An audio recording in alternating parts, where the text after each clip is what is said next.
NTR Sai Dharam తేజ్తో cinema plan చేస్తున్న Vinayak. Megastar Chiranjeevi ప్రతిష్టాత్మక cinema ఖైదీ number 150కి దర్శకత్వం వహించిన డైరెక్టర్ వివి వినాయక్ తదుపరి సినిమా ఇంకా ఆరంభం అవ్వలేదు. యంగ్ టైగర్ ఎన్టీఆర్తో వినాయక్ ఓ సినిమా చేయబోతున్నాడనే వార్తలు హల్చల్ చేస్తున్నాయి.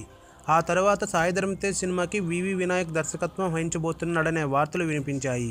లేటెస్ట్ న్యూస్ ప్రకారం వివి వినాయక్ 2 రైటర్స్ని రంగంలోకి దింపాడని తెలుస్తోంది. ఆకుల శివ స్టోరీ రెడీ చేశాడట. మరో స్టోరీ కోన వెంకట్ రెడీ చేస్తున్నాడని సమాచారం.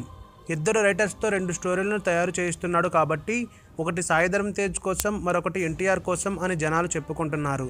స్టోరీ రెడీ అయిన తర్వాత ఎన్టీఆర్కి స్టోరీ వినిపించి ఓ ప్రాజెక్ట్ని సెట్ చేయాలనే టార్గెట్ వినాయక్ ఉన్నాడని తెలుస్తోంది. సాయి ధరమ్ తేజ్తో సినిమా చేస్తూనే ఎన్టీఆర్ని లైన్లో పెట్టాలనేది వినాయక్ ప్లాన్ అని సమాచారం. ఈ వీడియో గనుక మీకు నచ్చినట్టయితే లైక్ చేయండి, షేర్ చేయండి, సబ్స్క్రైబ్ చేసుకోండి.